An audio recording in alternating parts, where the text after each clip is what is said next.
ഗുരുവായൂർ ക്ഷേത്രത്തിൽ ഞായറാഴ്ച വിവാഹ തിരക്കേറും. കഴിഞ്ഞ ദിവസം രാത്രി നടയടയ്ക്കുന്നതുവരെ 245 വിവാഹങ്ങൾ ഷീട്ടാക്കി.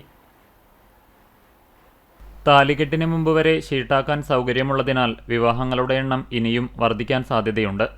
തിരക്കുകണക്കിലെടുത്ത് ദർശനത്തിനും താലികെട്ടിനുമായി ദേവസ്വം പ്രത്യേക ക്രമീകരണങ്ങൾ ഒരുക്കും. പുലർച്ചെ 4 മുതൽ താലികെട്ട് ആരംഭിക്കും. 5 മണ്ഡപങ്ങൾ സജ്ജമാക്കും.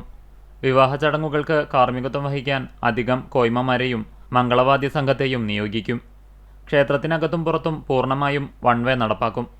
ഒരു ദിശയിലേക്ക് മാത്രം ഭക്തരെ കടത്തിവിട്ട് തിരക്ക് നിയന്ത്രിക്കും. വിവാഹ സംഘം തെക്കേനടയിലെ പുതിയ നടപ്പന്തലിലെ കൗണ്ടറിലെത്തി ടോക്കൺ വാങ്ങി വിശ്രമിക്കണം. ഊഴമെത്തുമ്പോൾ മേൽപുത്തൂർ ഓഡിറ്റോറിയത്തിലൂടെ വിവാഹ മണ്ഡപത്തിലെത്തി ചടങ്ങ് നടത്താം. താലികെട്ട് കഴിഞ്ഞാൽ തെക്കേനട വഴി മടങ്ങിപ്പോകണം. വധുവരന്മാർക്കൊപ്പം ഫോട്ടോഗ്രാഫർമാർ ഉൾപ്പെടെ 24 പേരെ മാത്രമാണ് മണ്ഡപത്തിന് സമീപത്തേക്ക് കടത്തിവിടുക. ക്ഷേത്രത്തിൽ പ്രദക്ഷിണം, അടിപ്രദക്ഷിണം, ശയനപ്രദക്ഷിണം എന്നിവ അനുവദിക്കില്ല.